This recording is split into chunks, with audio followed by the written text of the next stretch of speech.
I gotta say, that was probably my best sync I've ever done. And it's beating the last time you were on Meddling Adults, which was your previous best sync you've ever done. Yep.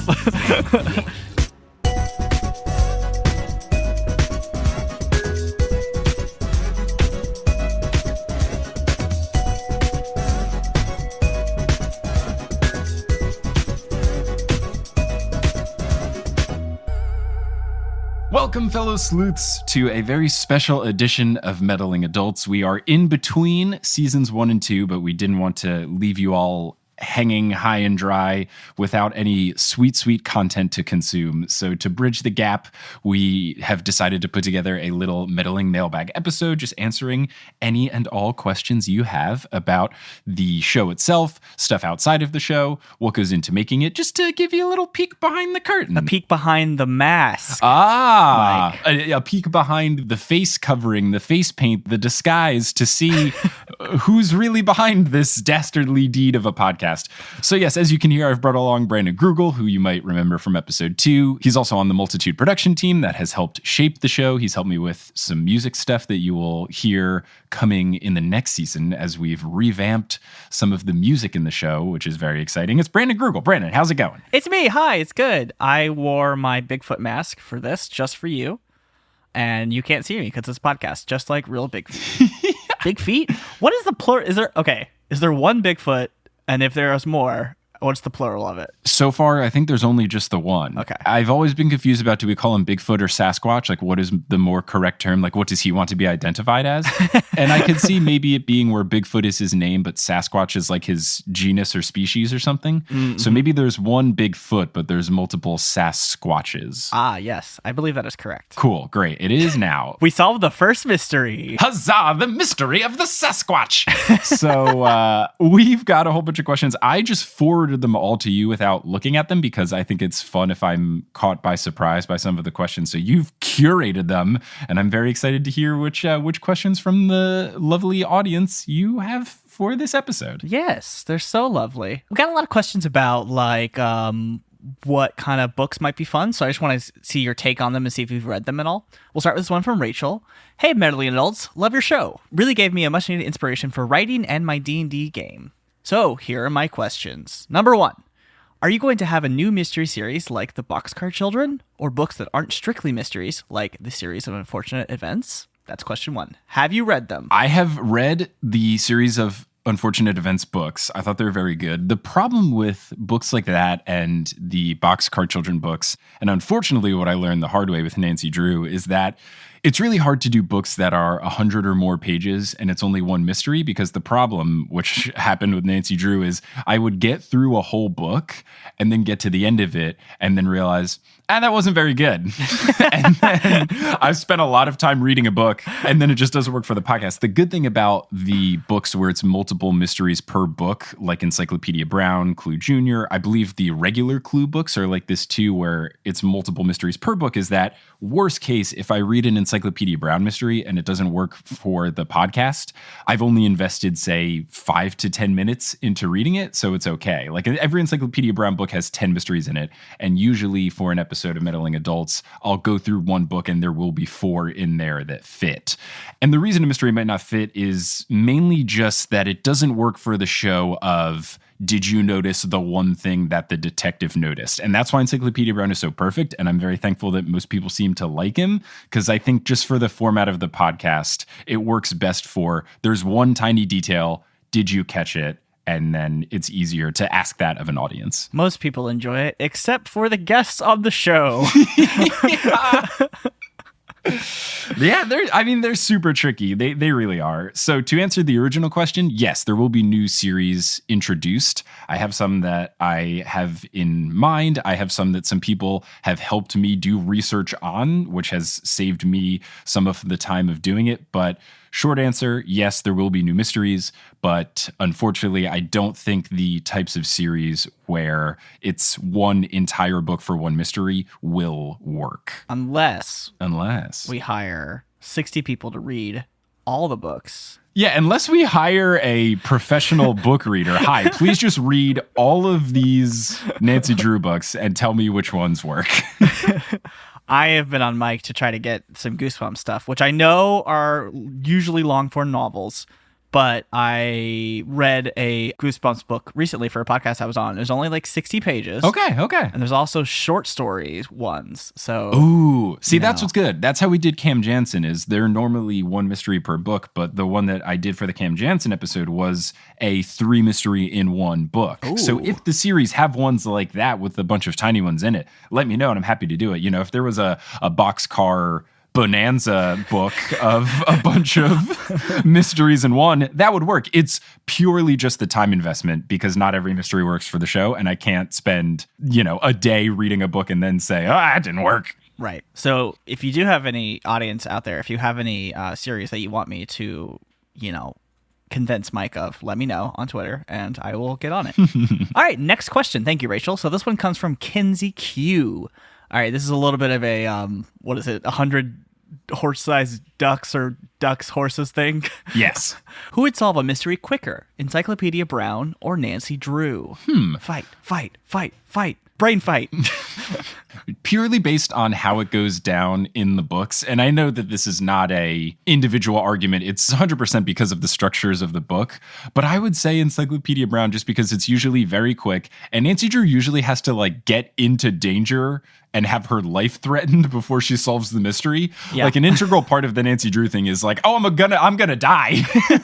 No, now I know who did it. It's just she got to get that adrenaline rushing before she Right. can get the brain juices flowing, Yeah, it's like how sense. I procrastinate all the time because I do my best work when I'm on a deadline and I think, oh no, I have to do this tomorrow. And then I'm really good. It's kind of like Nancy Drew, except she's got to be, facing near death. Right. Have you considered trying that in your work? Yeah, I'm just going to hire a gunman. Be like, if I don't finish editing the draft of this podcast by Thursday, murder me. It'll be effective. You're like, I'll edit that shit real quickly, man. All right. So between Encyclopedia Brown and the Mystery Machine Gang, what do they call themselves? The Mystery Gang? I want to say it's like Mystery Inc., I think is what they that's eventually called themselves. But I don't know if they ever become truly incorporated. Yeah. I don't know if I've never seen the episode where they file for, an LLC or whatever. It's a lost episode. It's very boring. I also don't imagine they have very good business skills, but who knows? So between them and Encyclopedia Brown still win? I think he still would because I was going to say Encyclopedia Brown solves really simple kind of stuff, but he doesn't because there's so many mysteries where his dad will come home and be like, oh man, I really can't solve this case of this bank robbery. And then Encyclopedia Brown's like, I've got it. The Mystery Gang, they also, same kind of thing. They have to get into some hijinks in order to figure out who did it. They have to set up an elaborate trap for the person and then get them caught. And then they figure it out on top of it. That's true. They also have a dog that's part of their group. So the level of intelligence probably isn't that high. I wonder if they would be better if they just removed Scooby from the situation. He does sometimes come through with absurd antics that either catch the monster or reveal the villain. But I feel like a lot of the episodes of Scooby-Doo involve saving someone from the gang from danger. So I just wonder if they reduce the roster a bit, if they'd be better suited. Yeah, if it's just Velma, then we solve more mysteries. Really, if Velma just gets contacts or wears rec specs, I think that they easily destroy Encyclopedia Brown because a big portion of the plot is I wear my glasses. All right, let's move on to the next question. This one is from Maya. What books do you enjoy the most when you're looking for mysteries? I also want to hear titles. I want to hear if there's been any individual books that you haven't used for the show, and if there's been any series that you outside of being good for the show you've enjoyed the most. So I think what I've had the most enjoyable experience watching, reading, etc. is Scooby-Doo because even if the mystery doesn't work for it, it's still an entertaining show to watch. And it's also just very interesting to watch a show that is so old because I've been doing the original Scooby-Doo. Now people have been asking me to do the spin-off stuff and I might do some of the newer things. But it's just fascinating to watch a cartoon that is so old. And it's so unique to watch a cartoon show with a laugh track that I find watching Scooby-Doo so interesting. I forgot about that, yeah. It's so bizarre, but it's very charming. Did you know that I learned this recently? I think while after we recorded an episode, I was just like looking up Scooby Doo, that Scrappy Doo is so like universally hated among the fandom around the time it's actually airing. I'm not surprised because he is very annoying. And I do know, I think that's why when they made the movie version of Scooby-Doo in like the late 2000s, he ended up being the villain, spoiler alert. And I think that was I think that entire decision was a fan service of everyone hated Scrappy, so let's make him the bad guy kind of thing. That makes sense. I didn't realize that. I guess I didn't watch many episodes with Scrappy in them, but like he's a little puppy. I always assumed everyone loved him. The problem is he's like if Danny DeVito... Nah, he's like if Gilbert Gottfried became the puppy, because yes, he's a small puppy, but all he does, he actively just screws stuff up. He doesn't ever do anything good. All he does is get in the way and be like, Scooby, come on. And his voice is very annoying and like he's very full of himself. He's very frustrating as a character. So yeah, I would say Scooby-Doo is very entertaining. There's one series that I do really want to make work. I don't know that this has been the most fun to watch, but it was the most bizarre. Is I found a couple of YouTube videos of the Mary-Kate and Ashley detective videos. Oh my God, yes. And at first I didn't think it would work because I thought they were full-length movies, but they're really only like 20 to 30 minutes. So I don't know if the VHS tapes have multiple mysteries per tape, but the problem with them is that they are sometimes so incredibly easy that it wouldn't even be a question. But the most bizarre element, which I've never watched these as a kid, so I didn't know, and I just wasn't expecting it, is they are musicals. Like they have multiple musical breaks in each mystery, and Mary-Kate and Ashley are not good at singing. They're not good at all. It's just like when kids just kind of like talk rap a song, like we're going to solve a mystery today. And like, it's so bad. And every episode has at least 3 songs in it. It's bizarre. How dare you? They are perfect and beautiful. And those things are wonderful treasures. So I want to make those work. I had these when I was growing up. My family had like a VHS tape cabinet, like a lot of people did. And you'd open it up and it was just like, an entire side of it was all Mary-Kate and Ashley videos. And I remember now I'm looking up the box art of the mystery ones, and they had a sidekick named Clue, who was a basset hound, and that's adorable.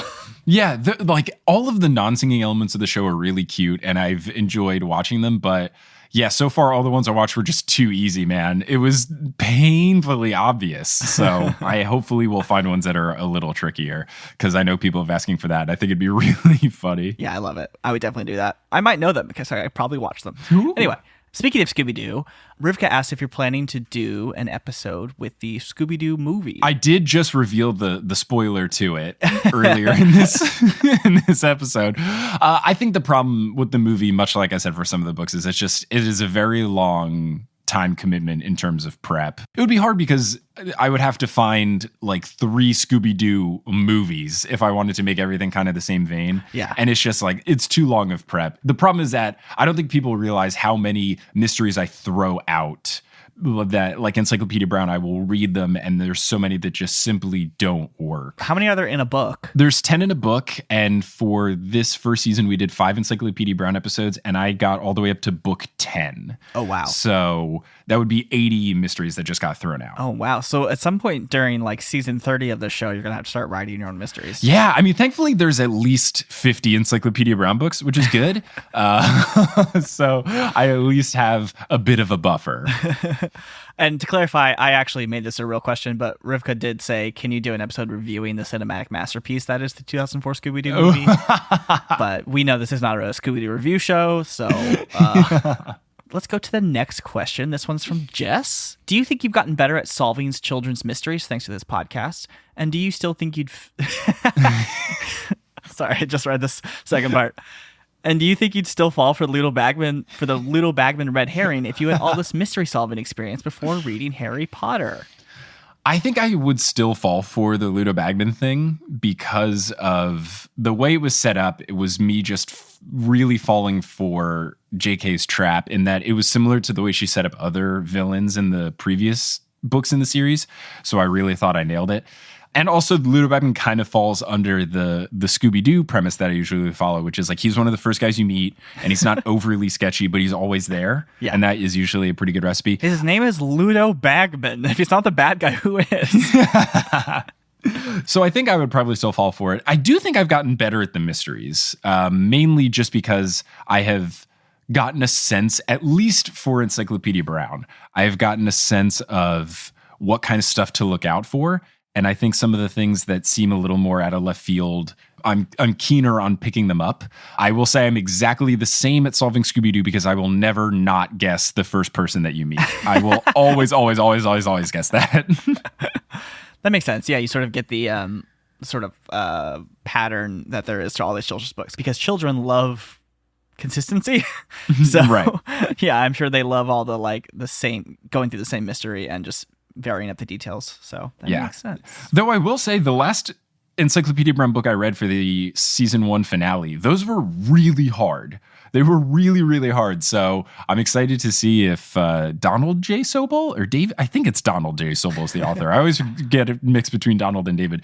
But Mr. Sobel, maybe he really ramped up his game once he got into the double-digit books in the series. I wonder if that's when he maybe... Do we know if he wrote all the books or did he bring on people to ghostwrite books too? I think he wrote all of them. I know that Nancy Drew is a ghostwriter situation, but I think that all of the Encyclopedia Brown ones are by Sobel, which is really cool. That's really impressive. I guess it makes sense. They're shorter and it's more of just a compilation of riddles as opposed to a story with a plot and character development. That many riddles? That's wild. That's what, I don't know. I don't think he's still alive, but I want to just know his process of how he did it. Did he have a big riddle book and then he turned them into stories? Or was this man just incredible at coming up with various puzzles? Yeah, that's and wild. Does all of his family hate him because they just he just hides stuff all throughout the house? So you should have known that there was a splinter in your finger, meaning I hid it under the deck. I also want you to know that I just found out that there was a HBO TV live action adaptation called Encyclopedia Brown that ran in '89. Whoa. There was 10 episodes, it looks like. That could be very fun. Yeah, I got to find them. And there was an hour-long special, it looks like. That's really cool. But the rest of them were 30 minutes. Yeah. Here's another one from Rivka. This one's very interesting to me, too, because I process things. What's the process of writing down the riddle? Do you first read, watch, and then write? Or do you write as you watch and read? They say, I feel like I would have such a hard time concentrating, which is very real. I had to read, that Goosebumps book for another podcast, and I took one note, and I'm supposed to take notes in JTP frequently, and I frequently forget to. So the process differs from book to TV show to whatever. But for Scooby-Doo, for example, I will watch the episode on either 1.5 or 2 times speed. Oh, you monster. Just to watch it through. And then if it works, I'll go back watching it on 1 time speed and then typing along to put down little bullet points for when I recap it. Especially since I know what's already happening next. I don't have to actively listen and keep pausing to write stuff down. For Encyclopedia Brown, since they're short enough, I usually just go through the mystery, see if I can guess it. If I do get it right too easily, then I decide it's too easy, and then I throw it out. But if it ends up working, I get it wrong, whatever, then I will go back. But I always make sure that I write down my guess before looking at the answer so that I'm not cheating. But yeah, for the most part, it's me going through the thing first without taking notes, because I don't want to read a thing, take a bunch of notes on it, and then I get to the end and then realize, oh no, it doesn't work for the show. It was either too easy or it wasn't the right type of reveal. And that's the big thing that comes down to a lot of it is just if it's not there's this one thing, gotcha. If it was with the Nancy Drew thing, so much of a problem was that the way she would solve the mystery is by slowly crossing out potential suspects until there was only one left. And that just doesn't work for meddling adults, because I want to ask the audience, what's the one thing that that makes someone guilty? So it has to be like a gotcha. So I make sure that it is a gotcha formula mystery, and then I go back and take bullet points on it. Yeah. How does this differ from your notes-taking process for Potterless? Is it the same? Are your notes just as ridiculous? So it's similar. For Potterless, I usually have more of a split between recapping what happened and then making sure I write down sick jokes that I want to make so that I don't forget in the moment to make those jokes. With Meddling Adults, usually, since I'm just kind of hosting the show, I focus more on making sure the plot is recapped well. And I think the biggest difference is I actually curate the summaries after I write them, whereas Potterless, I just kind of like take all the bullet points and then I go through the bullet points. The thing with Meddling Adults note taking is that I try to make sure that I don't have too much extra stuff in there so that it's confusing for the guest. Because if it's so long, they're going to forget everything. And then they're going to keep asking questions and then it's going to drag on. That was another question I had too. So a lot of these are like, you have to know this little detail to know to get the mystery, right? Like how do you, as I've been listening, I've never noticed you sort of like put emphasis on anything, but the answer is always in there. Right. How do you like thoughtfully thread that needle of like too much information or not enough information or whatever it is? That's integral to the note taking, is that I always make sure Encyclopedia Brown already does this in the book where they'll have a couple things that you can pick on. Or basically, if I'm ever reading it and there's something where I think that's kind of weird, you know, if they say the color of something, that just always seems unnecessary. And if they say that someone had an expression on their face, that's always suspicious. So at any time when I'm reading it, if there's something that stands out to me as seeming a little fishy, I make sure that that's in there so that way when I'm reading it, there's enough of those moments where it can get lost in it. And that's also some of the times when a mystery doesn't work, is that if there's not enough potential things you can pick up on and there's really only one weird thing that happens, it just makes it too easy. Right. As far as for not Encyclopedia Brown stuff, like for Scooby-Doo or what happened with Cam Jansen or Clue Jr., I try to make sure that there are enough suspects and then there's enough information that could make you make some sort of jump to a conclusion to pick that suspect. So I think for some of the mysteries, like Encyclopedia Brown, it's more about having enough weird things that seem fishy. And then for things like Nancy Drew and for Scooby-Doo, where it's more suspect-based, I try to make sure that the mystery has at least two people that could conceivably be the suspect, and that the evidence that is there from the episode, and then also what I actually read, is enough 50-50 split so that it doesn't seem too suspicious for one person. Like if I listed off 8 things that suspect A did and only 2 things that suspect B did, it probably is going to make it clear. So I try to make sure that when I'm talking about suspects, I give an even distribution so that my guests will try to pick up on either of them the same amount. Yeah. No, you definitely do that very well. I don't think I'd be able to do that. It's very tricky. Do you have any favorite moments or mysteries that surprised you from season 1? And most importantly, do you have any favorite guests from season 1? My favorite guest is Brandon Grugel. Yes! Yeah. I think favorite guest, I got to pick my parents. It was just so cool. It was all right, fine. I'll give you that one. It was just so cool having them on the show. They were so appreciative to be on it, and they were so cute. Beforehand, they were all nervous, and then afterwards, they were like, that was so much fun. Like, I hope people like it. Like, it was so cool having them on. It's wild that they have a new Spotify original series now, too. Yeah, them and the Obamas just have their own podcast going on Spotify. So I think that for sure would be for favorite guys. It was just cool having my parents on a pod. As far as favorite mysteries, I think the one that took me by the most surprise, which was just a perfect mix of, it was absolutely ridiculous to watch, and then the reveal was very interesting, was the Stonehenge tennis one from Scooby-Doo that I did with Hal and Gabrielle in episode 6, I think. That was so ridiculous of a story. Honestly, I don't know if I followed it completely because it was so wild. There was so much going on, but I did love that it still followed the first person you meet is guilty thing, which just makes me really happy anytime that happens in Scooby-Doo. It was just so interesting, the fact that there were 2 people guilty and they actually turned out to be brothers, even though they were different characters set up. And I also just love that whole episode, Hal kept guessing that it was 2 people. Yep. And that was the only mystery where it actually was 2 people. So it was just very satisfying I think it's pretty unconventional to guess that it's 2 people in a Scooby-Doo episode, because it's usually just one person. And the fact that Hal was so keen on that made me really happy that he eventually was correct with it. So I think that's my favorite, just because it was absurd, but then also checked my little box of, haha, it was the first person we met. I love that Hal throughout it was just like, I'm not going to solve any of these fucking riddles. And then he got that one randomly by chance. Everyone has been very worried about their performance beforehand, and then I think everyone ends up performing better than they expected. And I think the tone setter was that season 1, episode 1 was just so hard, and Eric and Julia did so bad that everyone was petrified that they were going to lose. And anytime any new guest like listens to an episode, they're probably listening to the first one on the feed, which might be the first episode. Yeah, exactly. So I think a lot of people got spooked just because those two were so bad. Yep. The mysteries were, I will say, a little harder, but yeah, they also it could just be a combination of them being complete doo-doo at kids' mysteries. Yep. I mean, I'm not going to say it, but someone has to, so. So let's go back to the beginning, though, because I'm curious as well. How did you go about making the art and the music and all the like tonal stuff around the show? What is the like process of making the show a show? Yeah, so this is the same kind of process that I've done for Horse and originally for Podderless when we rebranded a little bit.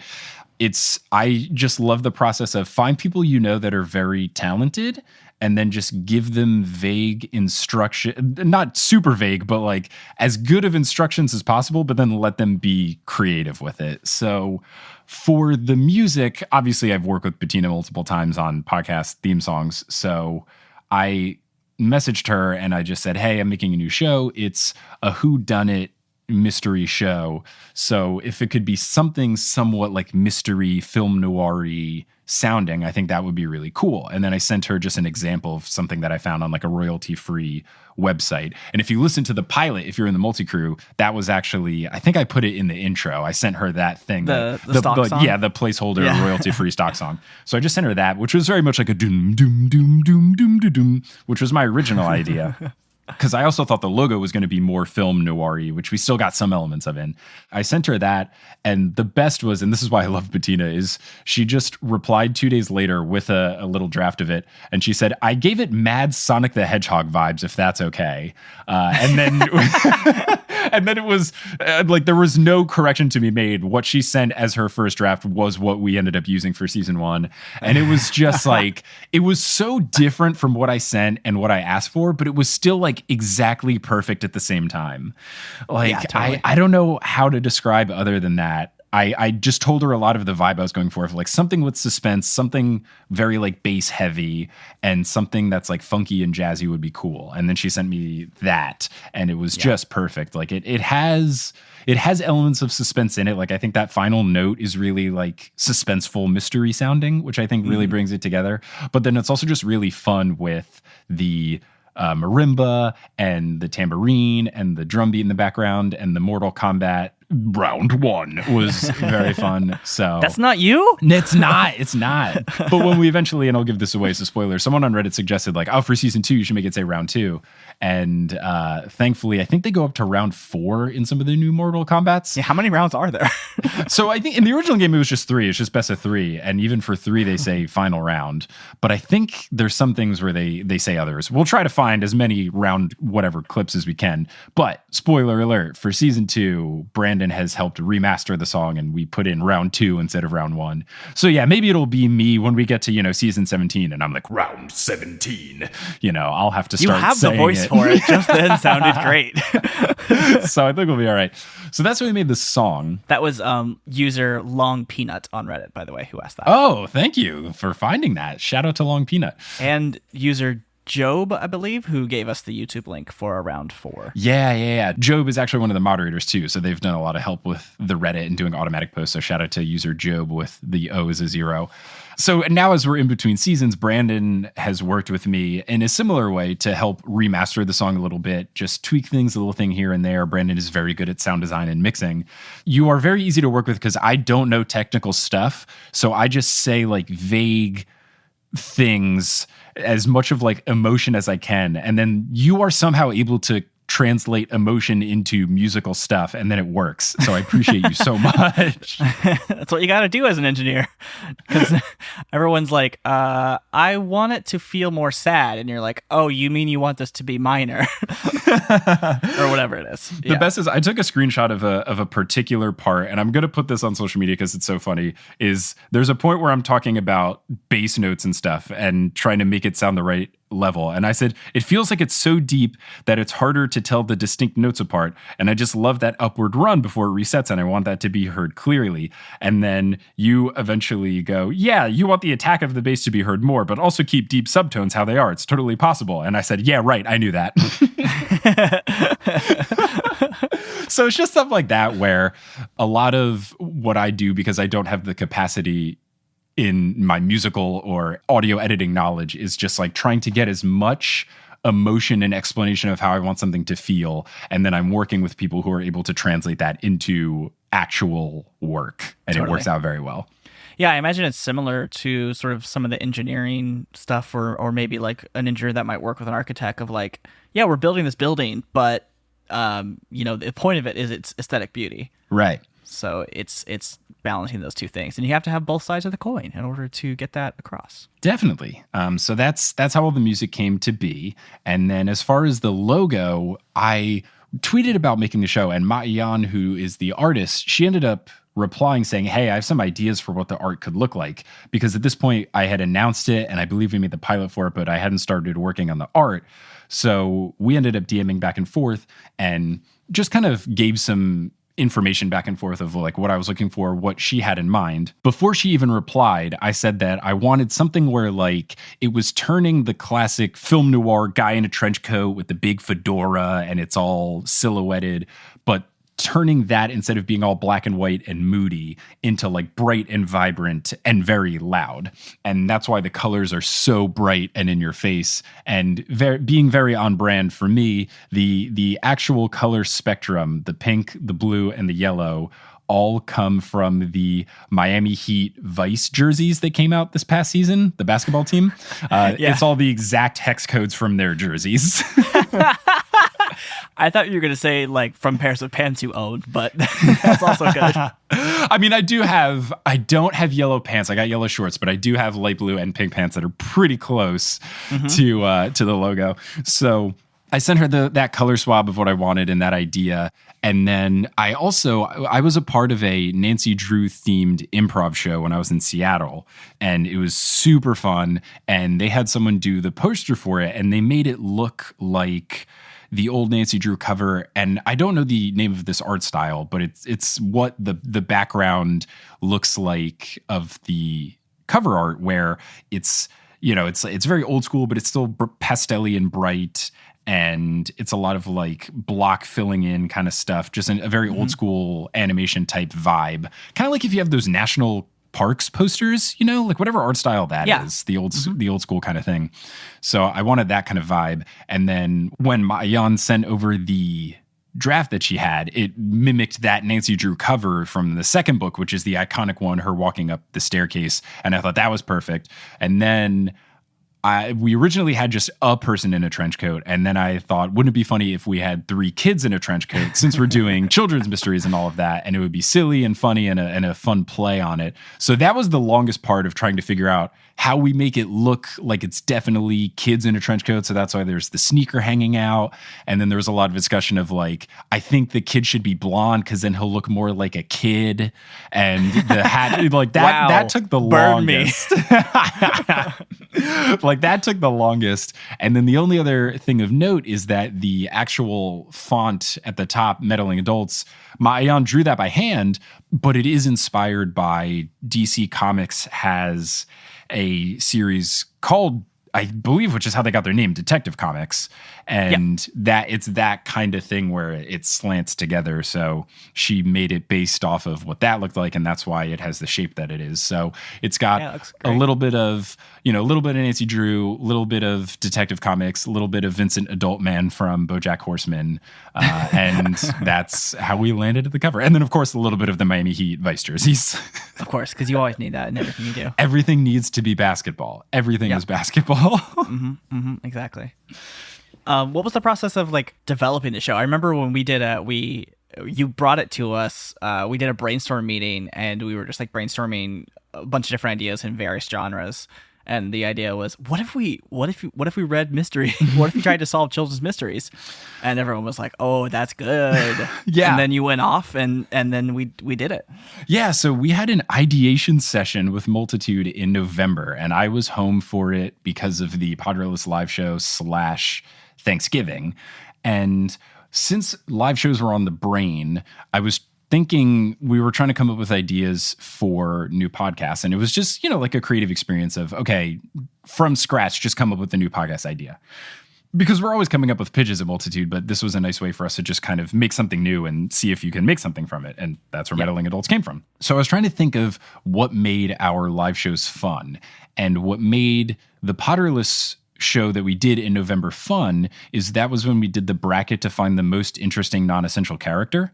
And what made that so fun and why I think it worked so well is that there were actual stakes at hand. It was a competition, like someone was going to win out of a lot of different contestants, and people got really invested in rooting for their favorite and hoping that the person they're supporting gets through. So I was thinking, okay, since stakes is so fun, like what is something we could do in the form of a podcast that would have stakes? So naturally doing some sort of game show was the first thought. So I tried to think of, okay, we've got something from the live shows that people really like. And then I tried to think like, okay, what's something that we do in other podcasts that people like? And one of the first things I thought was, well, people find it really funny when I guess stuff wrong in Potterless. Like that's easily the most well-received stuff is the things like the Ludo Bagman thing and the Hermione thing where I was just super wrong, and the Mad-Eye Moody thing. So I was trying to think of ways to kind of put those two together. And my first thought was, I just love Encyclopedia Brown books. And I thought it'd be really funny to see, like, is there a way we could get people just to do a bunch of Encyclopedia Brown books? And originally we thought of doing it as a way where it could be a Multitude show with like a rotating guest. I think some of the other ideas that sparked it was we have Head, Heart, Gut. And that, again, it also has some sort of stakes. So that was in the brain. And we were trying to think of, could we make a show that's like Head, Heart, Gut, where a bunch of Multitude people are in the mix, but maybe it's not like a multi-crew exclusive kind of thing. Right, yeah. So all those put together made me land at the idea of doing Meddling Adults. And I think at first I was only thinking of Encyclopedia Brown, but then everyone at Multitude started, punching up the idea a bit. And that's when it expanded to not just being one book series, being a couple different things. And then as we thought about it more, it ended up making more sense to have like one host as opposed to rotating people out from a work perspective. And then we had that idea. And then once COVID and stuff happened, that is when it really formed from just this podcast idea. And I had been thinking about it, but COVID just made it extra on the brain. A lot more time to think. Yeah, I mean, had a lot more time to think for sure. But with COVID, it made the one idea I had, which was what if we raised money with it? Yeah. COVID cemented that thought because I had this idea for a long time of it would be cool to have some sort of Patreon account that we just had and used to raise money to give to charity. Because I know there was a YouTuber back when I was in the YouTube days, Kev Jumba, who had his main account and then he had a secondary account where he would, when people had secondary accounts on YouTube back then, it would just be like blooper reels or daily vlogs or like lower effort stuff. And he set up a separate account for it where basically all of the money that he got from these videos that he didn't care that much about, he would donate to charity. And then each month pick a different one with how much money was raised off of his Google ad money. And I always thought that was really, really cool. And that's kind of what sparked Potterless doing monthly donations too. So that's what I thought of for Meddling Adults. And then, we just ended up with COVID. You, Amanda, and Eric really pushed me to make it. It felt like the perfect kind of thing to make during the quarantine. That's why so many of the guests were people that already were full-time podcasters, because then I knew that they would have recording setups at home and everything. That was like a big factor in it. I look forward to the day when we're back in the studio and I can get not just established podcasters on the show. Like we can actually bring people in, but just for simplicity of making it work, that's why so many people were podcasters that, already have all their home set up. You guys met with me a bunch. We had a bunch of different calls about like tweaking the idea and figuring out how we're going to release it and all that. And we ended up landing in Meddling Adults. Yeah, I think the idea that it was going to be for charity really cemented the thing. Like it really encapsulated it into a fully thought idea, which was it's always nice to see those like click moments where it's like, oh yeah, now this is a full thing. Like this is 100% a thing now. Yeah, and I think it's something that we're always trying to do at Multitude is we're trying to make shows, first off, that are accessible for everyone. But I also think it's important when we make shows that they are unique and different and there's nothing like it. I don't think that there is a sports podcast that is truly done the way Horse is done. I know for a fact that there is no audio sitcom besides Next Stop. Yeah. So I think a big thing for us is trying to find a way, not only how do we make a podcast that is fun and enjoyable to listen to, but how do we do something unique and different and really try to stand out, because that's just so important with podcasting. That's what made Potterless big. Is like, it's one of the I learned afterwards. I wasn't the first to do it, but like the whole reading the Harry Potter series for the first time, when almost every other Harry Potter podcast is like lifelong friends who've read it 70,000 times recapping. Right. It's like, let's get this dumb shit who doesn't know anything like messing up everything. So I agree. Like once the idea really cemented itself to raise money for charity and just try to totally make it a charity-based show, that is, I think, what really made us light the fire under our butt to actually make it and turn it from not just an idea, but actually make it a podcast. Yeah, absolutely. And I really appreciate, like, I want, that's why all through that first season, we were always saying it was co-produced by Multitude, because it was like an active learning process. I think if it wasn't COVID, we probably could have worked more before release and then had a bit more time to think. But it was important for us to try to do something to help in the moment. And it just felt like the right time to get this show out and use it as like a test run to see if it's successful. And I was constantly having calls with you guys before the season, during the season, after we made the pilot, just bouncing ideas off of you, Eric, and Amanda about just trying to shape the show and refine the show. And I'm very happy where we landed. Yeah, me too. Yeah, I think it's something that we've been doing partly advanced because of the quarantine, but like really just like moving fast and experimenting and see what sticks and then move on if it doesn't, whatever. I think that's a really fun philosophy. And it's worked so far. I think so too. I have a question for you. Like, from your perspective, since I don't really do this, like, how does it feel for you to be on the production team of a podcast that obviously that you help with, but you're not necessarily in the weeds of every single day? Because for me, all the podcasts I work on, I'm doing so much of it. How, from your perspective, like, how does it feel to help produce a show that you don't necessarily have your hands in every single bowl of? Yeah, it's weird. Like, I really sort of learned how to do this as I was advancing in my career, because I eventually got to a place where, like, my time was better, according to my bosses, my time was better spent working on, like, overall strategy as opposed to, like, in the weeds day-to-day stuff. And that's a tough thing to get out of. Like, I think it's a really hard mindset to, especially for someone like you and me who, like, really like having their hands, like, on the tape, you know? Right.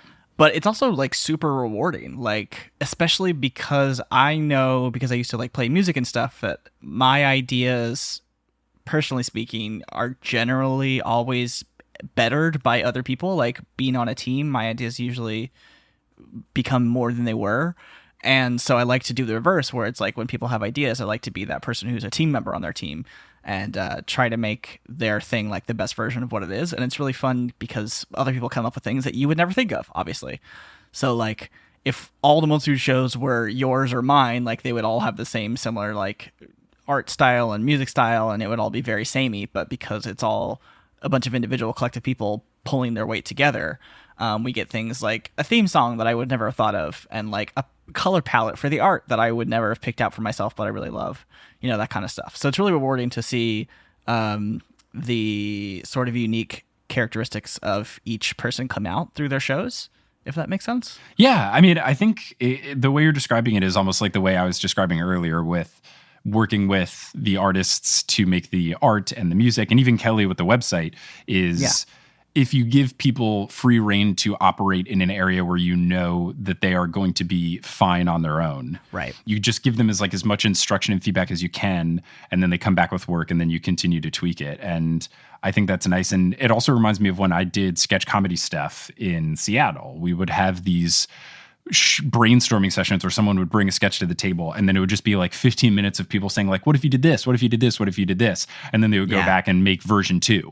And that person still truly created the sketch, but you had just like that little bit of insight from everyone else that you wouldn't have thought of initially. And then you just get to like pick the things that you like, and then the end result ends up being better because of it. Yeah, exactly. Yeah, I think all three of us, me and Amanda and Eric, and I think some of the other folks on the team have read the Pixar book about, I think it's called Creativity Inc. I have it ordered. I need to read it. Yeah, it's very similar to that, what you just described, the Pixar method of bringing forward a project where the owner still has ownership over it and can accept or reject any like offer of change or offer of addition, but like really yes-anding the idea into oblivion, you know? Yeah, for sure. And I am very happy of all of the yes-anding that we did to make Meddling Adults the way it is now, and I'm very happy with what we've created, and I'm excited to see the continual changes and tweaks we make to the show going forward, whether it's picking new mysteries or switching stuff up or doing something different for one season just for fun.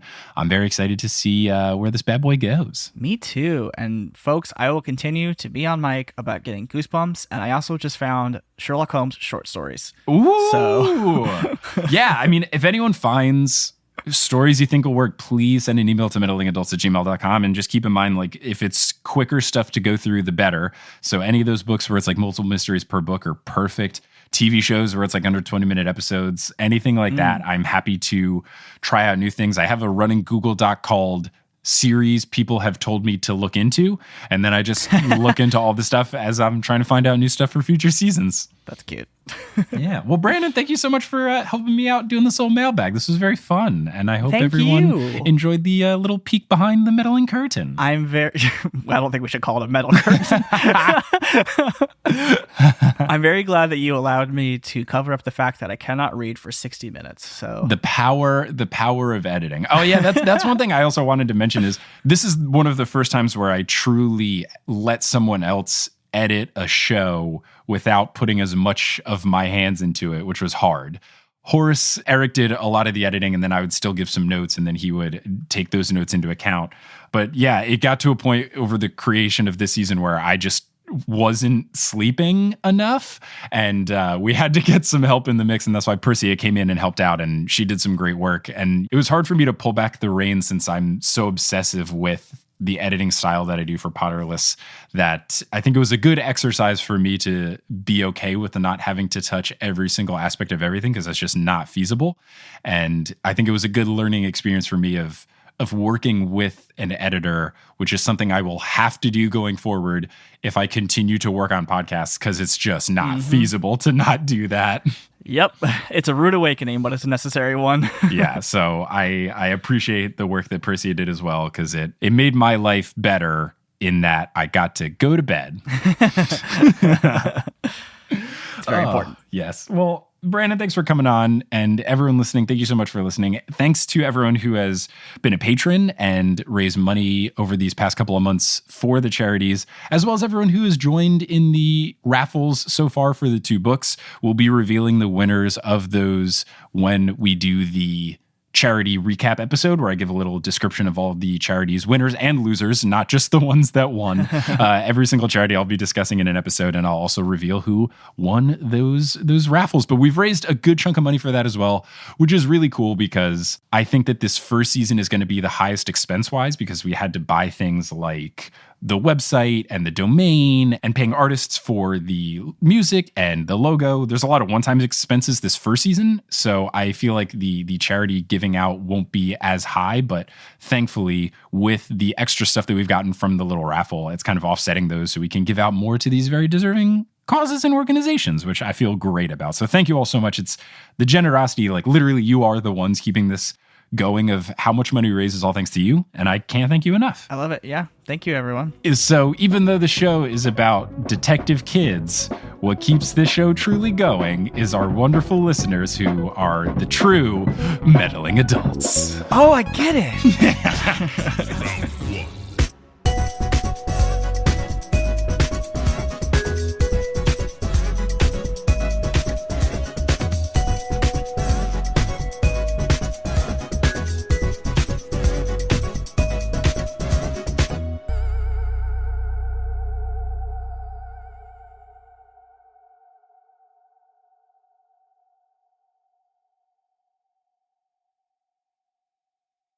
Why does every recipe I try need 18 ingredients, including a jar of something paste I'll never use again, but will sit in my fridge for 9 months? I just want dinner in the oven, fast. That's why I love Blue Apron's new one-pan assemble and bake meals. They send you fresh ingredients that are already chopped. All you do is put it all together and bake. That's it. No chopping, no weird leftovers, just delicious, easy-to-make meals. Get 20% off your first 2 orders with code APRON20. Terms and conditions apply. Visit blueapron.com/terms for more.